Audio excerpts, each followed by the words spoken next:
The stars burned red with the fire of dying ships as Admiral Kira Vasquez watched her fleet crumble into nothing but metal and ash. She stood on the bridge of the flagship Defiance, her hands gripping the command rail so hard that her knuckles had turned white many hours ago, and she could not look away from the horror that filled every screen around her. The Velcroth had come with 300 hive cruisers, their bioships twisting through space like living nightmares, made of chitin and plasma and hunger that could never be satisfied. Against them stood humanity's 7th Fleet, 42 ships carrying 17,000 brave souls who had sworn to protect the colony world of New Eden. And now those ships were breaking apart one by one as the alien swarm consumed everything in its path. Commander Elias Okonkwo ran across the bridge as another explosion rocked the Defiance from bow to stern, and he grabbed a console to stop himself from falling as sparks rained down from the ceiling above. "Admiral, we have lost the Hammer of Earth and the Starward Hope," he shouted over the screaming alarms that filled the air with their terrible song of warning and death. Admiral Vasquez did not turn to look at him because she already knew what he would say, and her eyes stayed fixed on the tactical display that showed fewer and fewer blue dots with each passing minute. "How many ships do we have left?" she asked in a voice that had grown hoarse from shouting orders that could not change the outcome of this battle. Elias checked his console and felt his heart turn cold when he saw the numbers that glowed on the screen before him. 12 ships remaining, Admiral, and the Velcroth are regrouping for another attack wave, he reported, wishing he had better news to give the woman who had led them into this fight. The Velcroth were unlike any enemy humanity had ever faced in all its centuries of spreading across the stars, and their bioships were grown rather than built. Living vessels that could heal from damage and think for themselves. Their warriors were bred for one purpose only, and that purpose was the complete destruction of every species that was not their own. They had conquered 12 star systems in 18 cycles, and every world they touched became a dead husk stripped of all life and resources. Now they had come for New Eden, a colony of 3 million humans who had built their homes and raised their children on a world they thought was safe from the horrors of the galaxy. Admiral Vasquez finally turned away from the screens and looked at the crew members who remained at their stations, young men and women who had joined the fleet with dreams of exploration and adventure. "All ships, this is Admiral Vasquez." She spoke into the fleet-wide communication channel, her voice steady even as her heart broke inside her chest. "We cannot win this battle, but we can buy time for the evacuation transports to escape with as many civilians as possible. So I am asking you to stand with me one more time and make these monsters pay for every life they have taken." Across the remaining 12 ships, crews who had already accepted their deaths straightened their backs and returned to their duties with renewed determination. They would not survive this day, but they would make sure the Velcroth remembered them. The alien hive cruisers began their final approach, hundreds of twisted organic vessels moving together like a swarm of insects descending upon their prey. Elias watched them come and thought about his family back on Earth, his mother who had cried when he joined the fleet, and his sister who had made him promise to come home safely. He would break that promise today, but he hoped she would understand why. "All weapons ready, Admiral," the weapons officer called out, a young woman named Chun, who had celebrated her 23rd birthday just last week. "Fire everything we have," Admiral Vasquez commanded, and the Defiance unleashed its fury upon the approaching swarm. Plasma cannons roared and missiles streaked through the void, and for a brief moment, the darkness of space was lit up with the brilliant light of human defiance against impossible odds. 3 Velcroth cruisers exploded under the combined fire of the remaining fleet, their organic hulls bursting apart in sprays of alien blood and shattered chitin. But for every enemy ship that fell, 10 more took its place, and the return fire was devastating beyond measure. The destroyer's Swift Justice took a direct hit to its reactor core and vanished in a ball of nuclear fire that consumed 200 crew members in less than a second. The cruiser Eternal Vigil was rammed by a hive cruiser that had sacrificed itself, just to tear through the human ship's armor, and the two vessels spun away into the void, locked together in death. Ilias felt the Defiance shudder as something massive struck their port side, and he was thrown from his feet as the artificial gravity flickered and died for 3 terrible seconds. When he pulled himself up from the deck, he saw that half the bridge crew was not moving, and Admiral Vasquez was lying against the far wall with blood running down her face from a wound on her head. "Admiral!" he screamed as he ran to her side and knelt down beside the woman who had led them through so many battles before this one. Her eyes were still open, but they were looking at something far away that Ilias could not see. "Elias," she whispered, and her voice was so weak that he had to lean close to hear her words. "You have to take command now, and you have to find a way to save whoever you can, because I will not be here to do it myself." Her hand reached up and touched his face with fingers that were already growing cold. And then she was gone, the light fading from her eyes as her last breath left her body. Elias wanted to scream. He wanted to cry. He wanted to give up and let the Velcroth finish what they had started. But he could not do any of those things. He was the commander now, and there were still people depending on him. "All remaining crew, report to emergency stations," he ordered as he stood up and took his place at the command console. The tactical display showed only the Defiance remaining, the last ship of humanity's once proud 7th Fleet, and it was drifting toward New Eden's atmosphere with failing engines and collapsed shields. The Velcroth Armada was regrouping in the distance, and Elias knew they would come to finish the job very soon. Then something strange happened that made everyone on the bridge stop what they were doing and stare at the main screen in confusion. The ship's ancient AI, a system called Prometheus that had been installed when the Defiance was first built over a century ago, suddenly spoke words that no one had ever heard before. "Emergency Protocol Lazarus is now available and requires authorization from the highest-ranking officer present." Elias looked at the eye interface panel and felt a chill run down his spine because he had served on this ship for 15 years and had never once heard of Protocol Lazarus. "Prometheus, what is Protocol Lazarus?" he asked, hoping for some miracle that could save them from certain death. "Protocol Lazarus contains coordinates to a hidden facility from the Age of Exodus that holds assets capable of turning the tide of any war. But this information has been classified at the highest level for 300 years. The Age of Exodus was a dark time in human history, the era when humanity had fled a dying Earth and spread across the stars in desperate search of new homes. Most records from that time had been lost or destroyed, and the stories that remained spoke of terrible wars and weapons that should never have been created. Elias did not know what assets the AI was talking about, and he did not care. The Velcroth were coming. 3 million civilians were about to die, and he had nothing left to lose. "I am Commander Elias Okonkwo, Acting Commanding Officer of the U.East Defiance. I authorize the activation of Protocol Lazarus," he declared in a voice that rang out across the shattered bridge. "Authorization accepted," Prometheus replied, and deep within the ship's databanks, files that had been locked for 3 centuries finally opened. "Coordinates received, Commander, but I must warn you that the information contained in these files was hidden for a reason, and what you find may change everything you think you know about humanity." Elias looked at the coordinates that appeared on his screen and saw that they pointed to a location in an uncharted system that did not appear on any star map. Behind them, the Velcroth Armada had finished regrouping and was beginning its final approach toward the crippled Defiance. Can we make one more FTL jump?" Elias asked the young officer who sat at the navigation console. "We have just enough power for one jump, Commander, but it will drain everything we have left."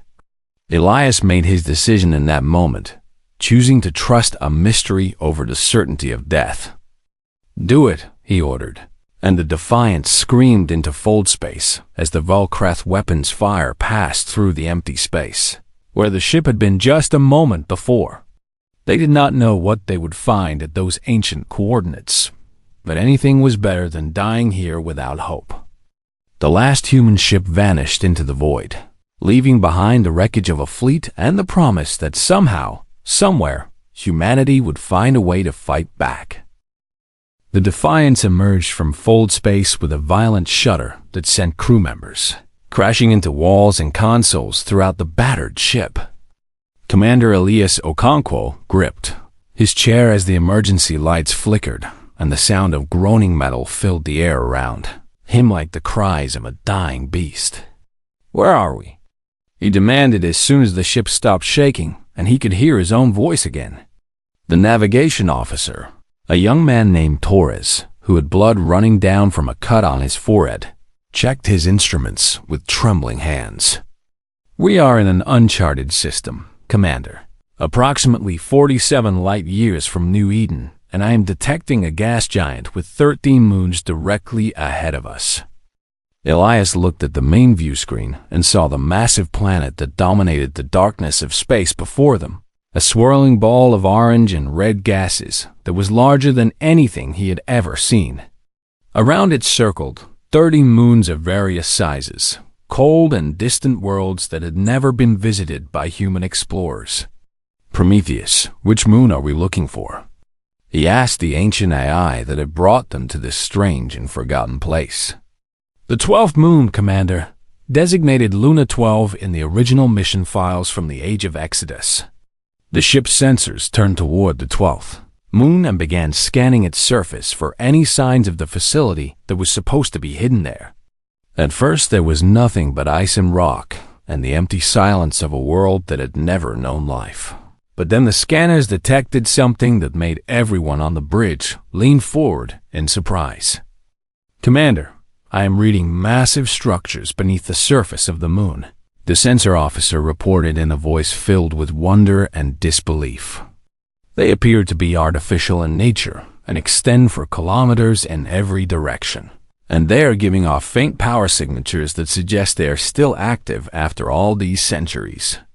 Elias felt his heart begin to beat faster as he realized that whatever humanity had hidden here was still waiting to be found.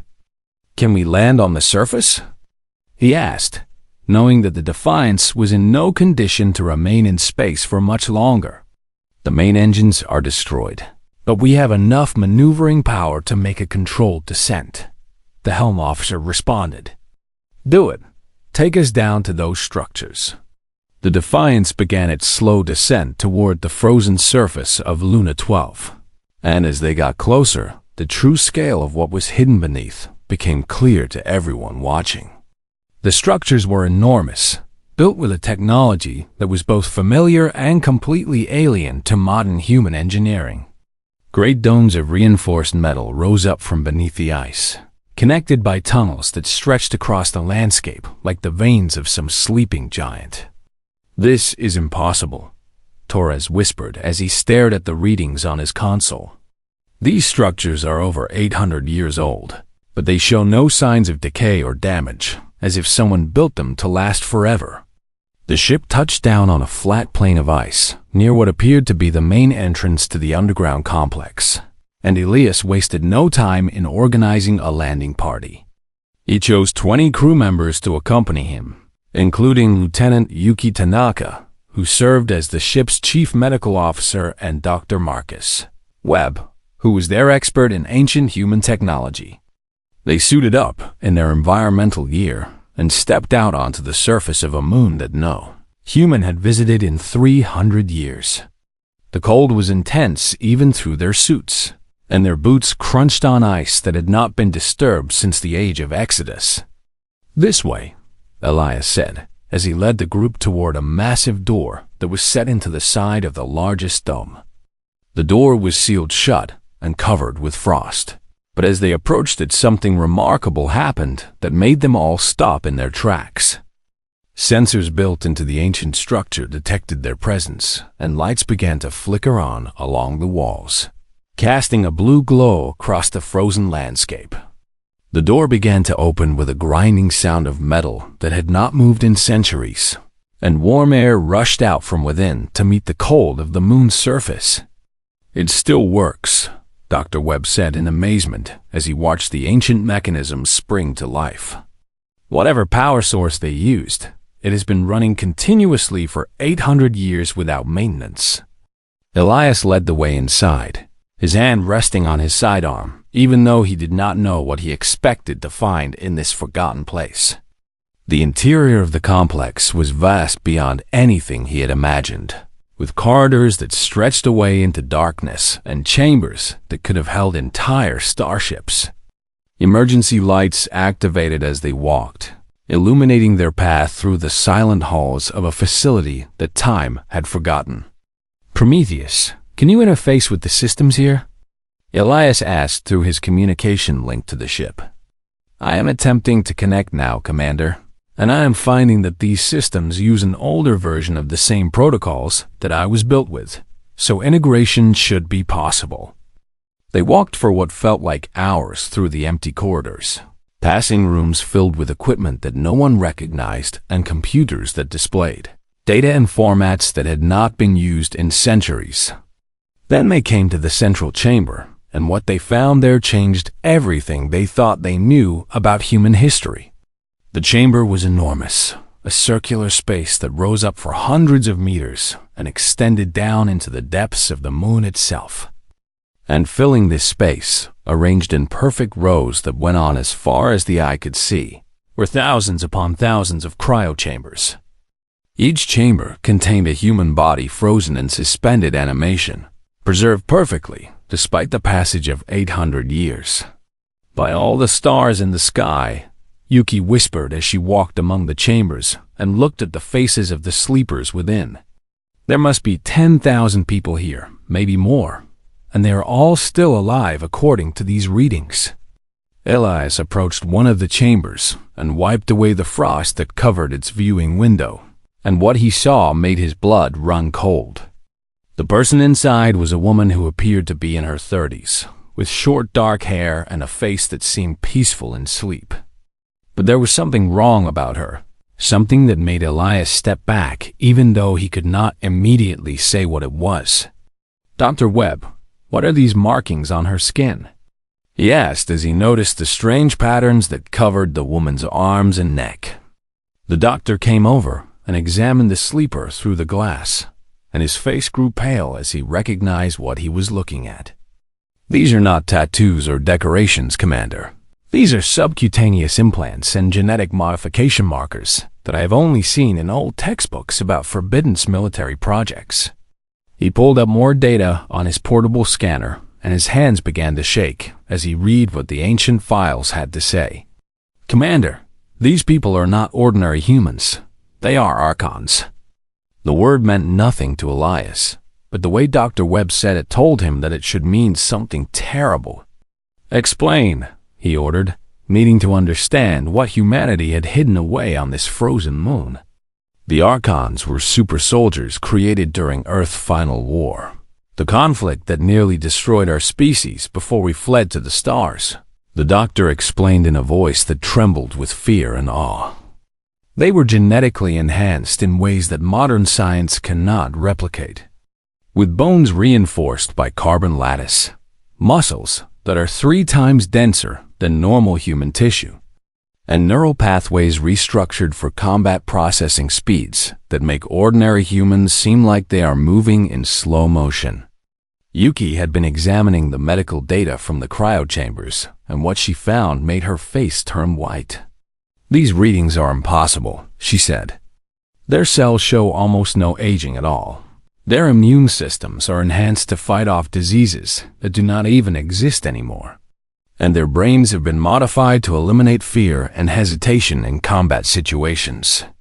Elias looked around at the thousands of sleeping warriors and tried to understand why they had been hidden here. If they were such powerful soldiers, why were they put to sleep instead of being used to protect humanity? He asked. Dr. Webb pulled up more files from the ancient database, and the answer he found was more horrifying than anything else they had discovered. "They were too powerful, Commander. and too dangerous to be allowed to remain awake. During Earth's final war, the Archons fought against enemies that threatened to wipe out all human life. But when the war ended, they did not know how to stop fighting. They killed more humans in the cleanup operations than the enemy had killed during the entire war. Because their programming made them see threats everywhere, and their enhanced abilities made them nearly impossible to stop. The survivors of that war made a choice to put the Archons into stasis rather than destroy them, hiding them away in case they were ever needed again. And then they erased all records of their existence because they were too ashamed of what they had created. Elias stood in silence as he processed this information, looking at the thousands of sleeping killers who surrounded him. These were not heroes. They were weapons, the most terrible weapons humanity had ever built. But the Velkrath were coming.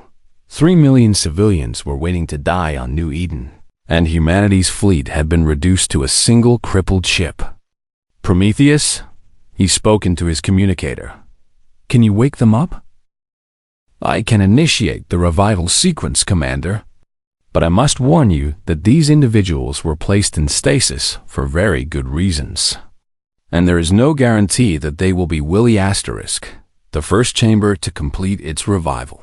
Sequence was labeled NCIENTO1. And everyone in the underground facility held their breath as the frost on the glass began to melt away. Commander Elias Okonkwo stood at the front of his group with his hand on his weapon, though he knew deep down that a simple sidearm would be useless against what was about to wake up. The chamber hissed as its seals released for the first time in 800 years, and the lid slowly rose to reveal the woman inside. She was smaller than Elias had expected, standing perhaps a head shorter than him with a lean build that did not look particularly threatening at first glance. But then her eyes opened, and Elias understood immediately why humanity had been so afraid of what they had created. Those eyes were dark and cold, and utterly without mercy. The eyes of a predator that had evolved beyond the need for compassion or hesitation. The woman sat up slowly, her movements smooth and controlled despite centuries of frozen sleep, and she looked around the chamber at the strangers who had disturbed her rest. Where am I, and how long have I been asleep? She asked in a voice that was calm and measured, and somehow more frightening than if she had screamed. You are on Luna 12 in an uncharted star system, and you have been in stasis for approximately 800 years. Elias replied, forcing himself to meet her gaze without flinching. The woman processed this information without any visible reaction, as if learning that nearly a millennium had passed was no more concerning than hearing about a change in the weather. I am General Samira Race, commanding officer of the 1st Archon Legion, she said as she stepped out of her chamber and stood before them. You must have a very good reason for waking me, so tell me what has happened. Elias explained everything as quickly as he could, telling her about the Velkrath invasion, the destruction of the 7th Fleet, and the 3 million civilians who faced certain death on New Eden. General Reese listened without interrupting, her face betraying no emotion as she absorbed the details of humanity's desperate situation. When Elias finished speaking, she was silent for a long moment before she finally responded. Show me these Velkrath, she demanded, and Elias handed her a datapad containing all the tactical information they had gathered about the alien enemy. She studied the images and battle recordings with intense focus, watching how the bioships moved and how the alien warriors fought. They are strong and numerous, but they fight like animals following instinct rather than intelligent beings adapting to circumstances, she observed. They rely on overwhelming force and biological advantages, which means they have never faced an enemy that could match them in direct combat. She looked up from the datapad, and there was something in her eyes that might have been anticipation, a predator recognizing worthy prey. Wake the others, she ordered, and her voice carried an authority that made even Elias want to obey without question.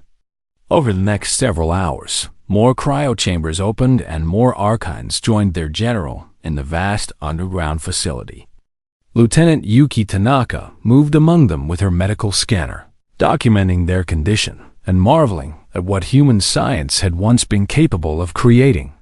Each Archon who awoke showed the same cold efficiency, rising from centuries of sleep with no confusion or disorientation, their enhanced bodies adapting to consciousness as if they had only been resting for a single night.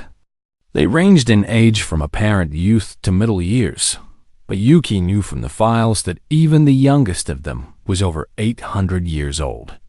Their physical condition is remarkable, she reported to Elias as they watched the Archons organize themselves into units with practiced precision.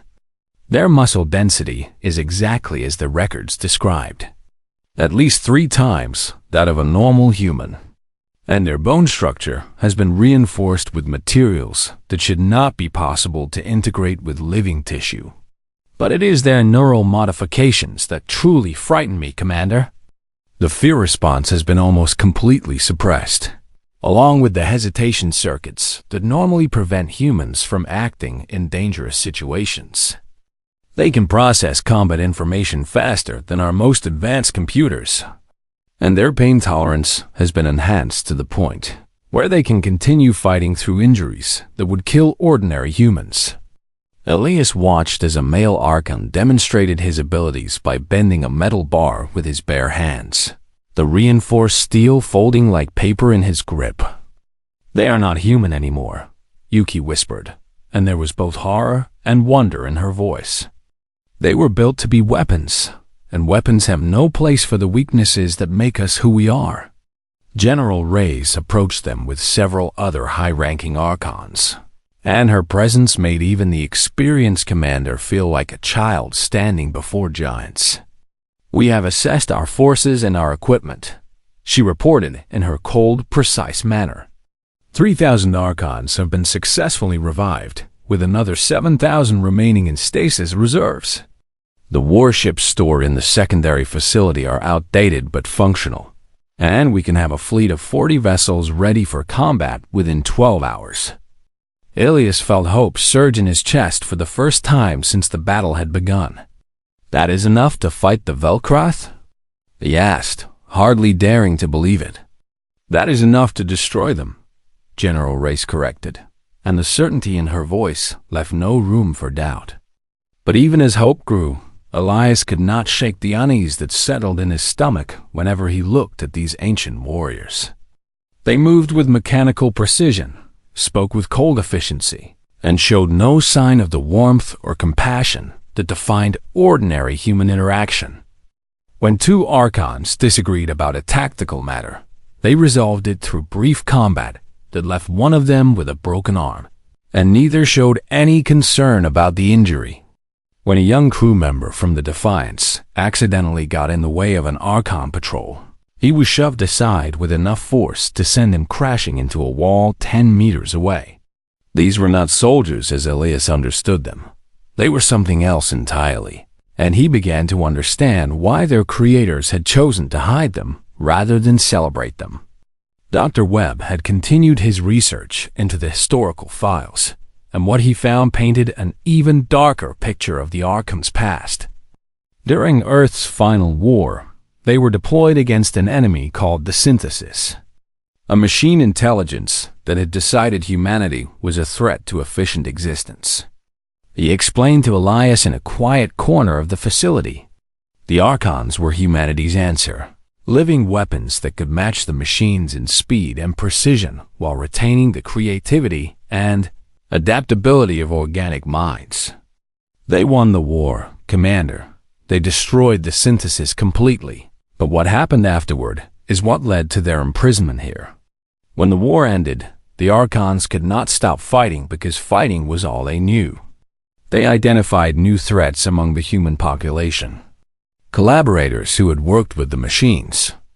Genetic variants who showed traits similar to synthesis programming. Anyone who opposed the military authority that had created them. In the 5 years after the war ended, the Archons killed more humans than the Synthesis had killed in 10 years of conflict. and they showed no signs of slowing down until the government finally found a way to neutralize them. Elias felt sick as he listened to this history that had been erased from human memory. How did they stop them? He asked.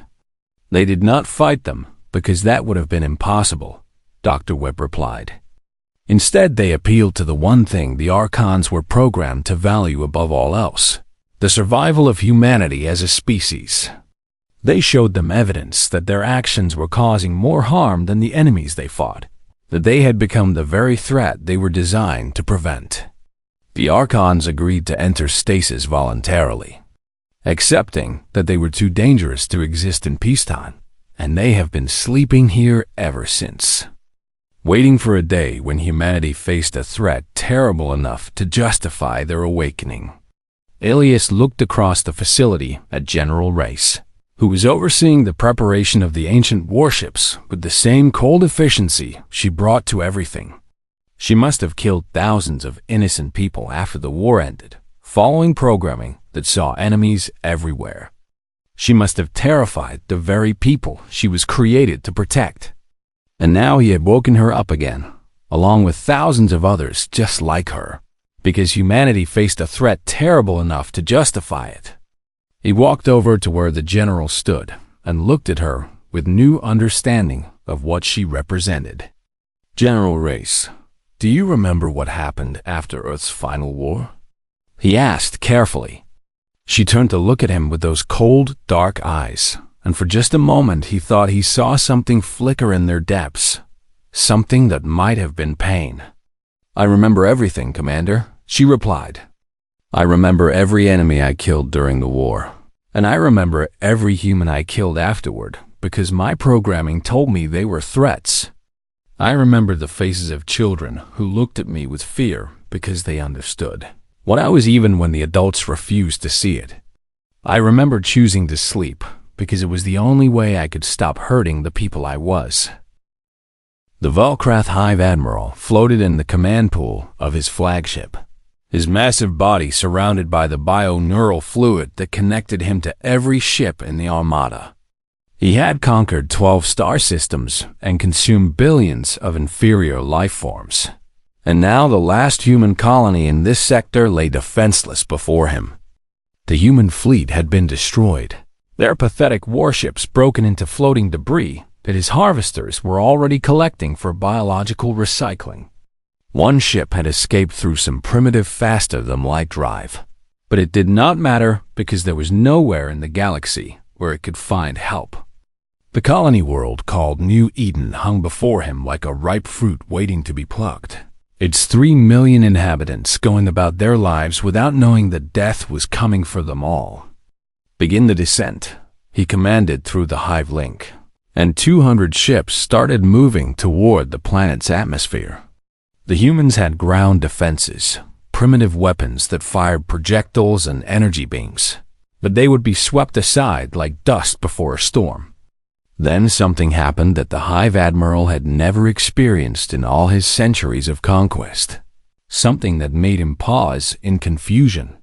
New contacts appeared on the edge of the system, vessels emerging from fold space in a configuration that the hive mind did not recognize. There were 40 ships, much smaller than his hive cruisers, and they were broadcasting signals that identified them as human vessels. Impossible, the Hive Admiral thought through the link. We destroyed their entire fleet. Where did these ships come from? He sent a dozen scout ships to investigate, expecting to find survivors from the previous battle flying outdated civilian transports. The scout ships never reported back. One moment they were approaching the unknown vessels, and the next moment they simply ceased to exist, destroyed so quickly that they did not even have time to send a warning. The Hive Admiral felt something he had not experienced since his spawning, a sensation that took him a moment to identify as concern. All ships, form defensive positions, he ordered through the hive link. We face a new enemy that requires caution. The human fleet was moving now, approaching the Velkrath Armada at speeds that should have been impossible for ships of that design. They were not flying in the formations that humans typically used, instead spreading out in patterns that seemed chaotic but actually covered every angle of approach. The Hive Admiral did not understand this tactic, and that frightened him more than anything else. The first exchange of fire was devastating, but not in the way he expected. His ships launched swarms of plasma torpedoes at the approaching enemy, enough firepower to destroy 100 human vessels. The human ships did not try to dodge or deploy shields. Instead, they flew directly into the barrage, while firing their own weapons with impossible accuracy. Velcroth cruisers began to explode as human weapons found their vital organs with surgical precision, each shot striking exactly where it would do the most damage. The human ships that were hit did not stop fighting, even as their hulls were breached and their compartments were exposed to vacuum. They kept coming, kept firing, kept killing, as if the damage meant nothing to whoever was controlling them. What of these humans? The Hive Admiral wondered as he watched his numerical advantage begin to evaporate. He did not know that he was facing General Samira Race and the warriors of the 1st Archon Legion. On the bridge of the ancient warship Prometheus Unbound, General Race watched the battle unfold with cold satisfaction. The Velcroth were strong, she had to admit, stronger than any biological enemy she had faced before. But they fought the way animals fought, relying on instinct and overwhelming numbers rather than true tactical thinking. Squadron 3, execute Maneuver Delta 7, she commanded, and 12 ships peeled away from the main formation to circle around the enemy flank. Squadron 1, advance into their center and draw fire while Squadron 2 prepares the kill box. The Archon crews obeyed without question, piloting their ships with the enhanced reflexes that made them faster than any normal human could ever be. They felt no fear as enemy plasma burned through their hulls, no hesitation as their comrades died around them. They were weapons, and weapons did not worry about pain or death.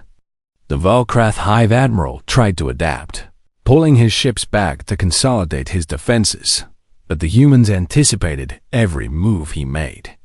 It was as if they could read his thoughts, predicting where his ships would be before they even started moving. In truth, General Race was simply very good at understanding how hive minds operated. She had fought the Synthesis, which was infinitely more intelligent than any biological collective, and she had developed tactics specifically designed to exploit the weaknesses of networked consciousness.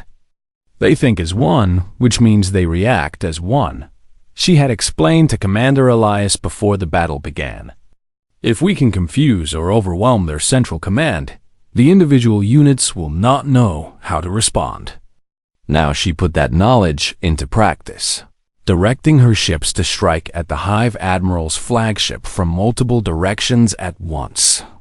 The Velcroth tried to defend, but they could not process information fast enough to track all the incoming threats. General Race smiled, if her cold expression could be called a smile, as she saw the confusion spreading through the enemy fleet. All ships, prepare for boarding operations, she commanded. We are taking the fight to them directly. Across the Archon fleet, warriors prepared for ground combat, strapping themselves into drop pods and checking their weapons one final time. Unlike modern human soldiers who relied on powered armor and energy weapons, the Archons preferred close-quarters combat where their physical advantages could be fully utilized. They carried bladed weapons alongside their guns, knowing that sometimes the best way to kill an enemy was to look them in the eye while doing it. The drop pods launched, hundreds of metal containers carrying death toward the Velcroth ships. The aliens tried to shoot them down, but there were too many pods coming from too many directions. When the first Archons breached the hull of a Velcroth cruiser, the aliens learned why humanity had been so afraid of its own creation. The Velcroth warriors were formidable opponents, standing 8 feet tall with natural armor plating and plasma claws that could tear through tank armor. But the Archons were something they had never encountered before. A female Archon named Lieutenant Crow was the first through the breach, and she moved with speed that the aliens could barely track. She ducked under a plasma claw strike that would have cut a normal human in half, and her combat blade found the gap between two armor plates before the Velcrath warrior could recover. The alien died before it understood what was happening, and Crow was already moving to her next target. Around her, more Archons poured through the breach, each one a whirlwind of calculated violence that left dead aliens in their wake. The Velcrath fought back with everything they had, their warriors attacking in coordinated swarms that would have overwhelmed any normal opponent. But the Archons were not normal. They were enhanced to levels that made the aliens seem slow and clumsy by comparison. When ammunition ran low, they fought with their hands, using techniques designed to exploit the weaknesses of the Velcrath anatomy. When their hands were damaged, they used their teeth, biting through alien flesh with jaws that had been strengthened to crack bone. They did not stop, they did not slow, they did not surrender. The battle for the Velcrath cruiser lasted 23 minutes. At the end, 400 alien warriors lay dead in the corridors and chambers of the ship. 7 Archons had been killed, and 12 more were wounded badly enough to require medical attention. The survivors did not celebrate or mourn. They simply reported their success and prepared to move on to the next target. Similar scenes were playing out across the Velcrath fleet as Archon boarding parties tore through one ship after another. The aliens had never experienced anything like this, had never faced an enemy that could match them in close combat. For the first time in their species' history, Velcrath warriors began to retreat. They pulled back from the Archon boarding parties, abandoning sections of their own ships rather than face the human monsters that hunted them. The Hive Admiral felt this retreat through the Hive Link, felt the fear spreading through his warriors like a disease. Fear was something the Velcrath were supposed to have evolved beyond, something they should never have felt. But they felt it now, felt it growing with each report of another cruiser falling to the human invaders. General Race was not content with victory in space. She wanted complete destruction of the enemy. All ground-capable units, prepare for planetary assault, she ordered. The Velcrath have already landed forces on New Eden, and we will not leave a single alien alive on that planet. 300 Archons loaded into assault shuttles and descended through New Eden's atmosphere like angels of death. Below them, the Velcrath ground forces had already begun their harvest, herding colonists into processing centers where they would be broken down for biological resources. The aliens were so focused on their work that they did not see the shuttles coming until it was too late.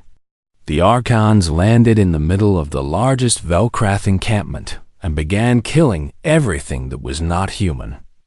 Colonel Marcus Stone, a veteran of Earth's final war, who still remembered fighting the Synthesis 800 years ago, led the ground assault personally.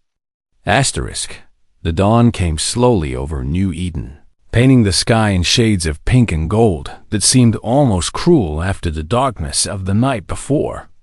Commander Elias Okonkwo stood on a hill overlooking the main colony settlement, watching as civilians emerged from their shelters to see the world that had been saved for them. The wreckage of Velcrath ships littered the landscape, gray organic hulks that were already beginning to decay without the hive mind to sustain them. Among the debris moved the Archons, silent figures in blood-stained armor who were collecting their dead and cataloging the enemy casualties. They had won the battle, destroying the Velcrath armada completely and killing every alien that had touched the surface of New Eden. General Race had personally boarded the Hive Admiral's flagship and torn through its defenders until she reached the command pool. The Hive Admiral had been the largest Velcrath that any human had ever seen, a monster that stood 12 feet tall and weighed more than a combat vehicle. General Race killed him anyway, fighting for 47 minutes in a battle that destroyed half the ship before she finally found the weak point in his armor. She survived, as she always survived, but even her enhanced body had been pushed to its limits. Now she stood apart from the other Archons, looking out at the colony she had saved with an expression that Elias could not read. He walked over to join her, feeling the weight of everything that had happened pressing down on his shoulders. "It is done," he said, not knowing what else to say to a woman who had lived for 8 centuries and killed more beings than he could count. "The battle is done," she corrected him in that cold, precise voice. "The war is never done, Commander. There will always be another enemy, another threat, another reason for weapons like us to exist." She turned to look at him, and for just a moment, her mask slipped, and he saw the exhaustion underneath. "Do you know what it is like to be built for a single purpose?" she asked. "To have every cell in your body, every pathway in your brain, designed for nothing but destruction? We cannot turn it off, Commander. We cannot choose to be something else. And that is why they put us to sleep 800 years ago." Elias did not know how to respond to that, so he simply stood beside her and watched the sun continue its rise over the wounded world. The colonists are beginning to venture further from their shelters now, moving among the wreckage with the dazed expressions of people who could not quite believe they were still alive. Many of them stopped when they saw the Archons, their gratitude mixed with something that looked very much like fear. Elias watched a mother pull her child away from an Archon who was walking past, shielding the boy behind her body as if the warrior might attack them. The Archon noticed the gesture but said nothing, simply continuing on his path with the same mechanical efficiency that all of them showed. "They are afraid of us," General Race observed, and there was something in her voice that might have been sadness if her emotional capacity had not been suppressed. "They should be afraid of us. We are exactly what we appear to be, and pretending otherwise would be a lie." She turned to face Elias fully, and for the first time since he had met her, she looked like something other than a weapon. 800 years ago, we agreed to sleep because we understood that we had become a danger to the people we were built to protect," she said. "We will make that offer again now, Commander. We will return to our tombs and wait for the next time humanity faces extinction, because that is what we agreed to do." Elias was silent for a long moment, thinking about everything he had seen since he first authorized the awakening of the Archons. He thought about the terror in the eyes of the colonists, the way even his own crew members flinched when an Archon walked past. He thought about the reports Dr. Webb had showed him, the thousands of innocent humans killed by Archons who could not stop fighting even when the war was over. But he also thought about Admiral Vasquez, who had died believing that no help was coming. He thought about his crew members who had sacrificed themselves so that he could reach Luna 12. He thought about what would have happened to 3 million civilians if the Archons had remained asleep. And he made a decision that he knew would change humanity forever. "No," he said firmly, and General Race looked at him with something that might have been surprise. "No, you will not return to your tombs. You will not be forgotten again. And humanity will not pretend that you do not exist." He stepped forward and looked directly into those cold, dark eyes that had seen so much death. "You are what you are, General. Weapons built to fight the enemies that ordinary humans cannot face. But you are also human, despite everything that was done to you. And humans do not deserve to be buried and forgotten just because they are dangerous." General Race did not respond immediately, and Elias saw her processing his words with that enhanced neural capacity that made her so deadly in combat. "You would accept us, knowing what we are and what we have done?" she asked. "I would acknowledge you," Elias corrected. "I would let the galaxy know that humanity has teeth, that we can bite back when we are threatened, and that those teeth have names and faces and histories that deserve to be remembered. The Velkrath thought we were easy prey because they saw our weakness, but they did not know about you. I think it is time the rest of the galaxy learned what happens when humanity is pushed to the edge of extinction." He activated his communication device and connected to every broadcast frequency that the Defiance could reach. His voice would be heard on every human world, carried by relay stations and communication satellites to billions of people who were waiting to learn the fate of New Eden. This is Commander Ilias Okonkwo of the United Earthship Defiance, broadcasting from the colony world of New Eden. I am speaking to inform all human settlements that the Velcroth threat has been eliminated, their armada destroyed, and their invasion force wiped out. But I am also speaking to reveal a truth that was hidden from us for 800 years. We were saved today by warriors who were created during Earth's darkest hour, enhanced soldiers called Archons who were put to sleep because humanity was afraid of what we had made. They are not heroes in the traditional sense. They are weapons built for destruction. And the history books tell us that they were responsible for terrible acts after the war they fought was over. But they came when we called them. They fought when we needed them. And they saved 3 million innocent lives because that is what they were designed to do. I will not ask them to return to their tombs. I will not pretend they do not exist. And I will not allow humanity to forget them again. They are the ancient ones, the wolves that humanity keeps in the darkness for when the night grows too dangerous. And I say they deserve to stand in the light like the rest of us. He ended the broadcast and looked at General Race, who was watching him with an expression he could not identify. That was either very brave or very foolish, she said after a long moment of silence. Probably both, Elias admitted with a tired smile. But I meant what I said. You fought for us, bled for us, and some of your people died for us. And that deserves recognition, even if it makes people uncomfortable. General Reyes was quiet for several minutes, looking out at the colonists who were now watching them with a mixture of fear and curiosity. Then she did something that Elias had not expected, something that made him believe that there might be hope for the Archons after all. She smiled, a small expression that barely moved the corners of her mouth, but genuine in a way that her cold efficiency never allowed. 800 years ago, humanity chose to forget us because they were afraid of what we represented, she said. Perhaps this time will be different. Perhaps we can find a place between the wars, a reason to exist beyond destruction. I do not know if we are capable of such change, but your willingness to try means something to us.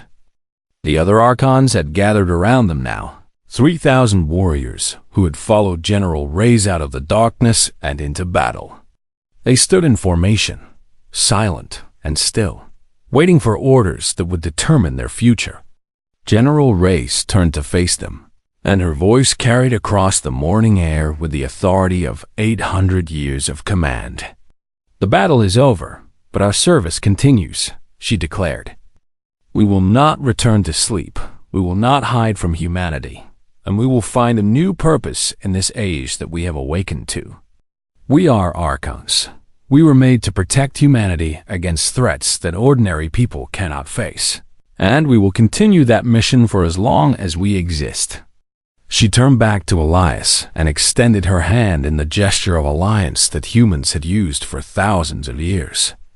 We will serve humanity again, Commander, not as hidden weapons to be forgotten when the fighting ends, but as guardians who stand ready in the light. Elias took her hand and felt the incredible strength in her grip, strength that could crush bone and tear metal, controlled by a will that had survived 8 centuries of sleep. Then welcome back to humanity, General, he said. It is good to have you with us. Across the galaxy, the broadcast was received and rebroadcast, spreading the news of the Archon's existence to every human world. Some people reacted with fear, some with anger, and some with the same gratitude that the survivors of New Eden felt. But all of them understood that something had changed.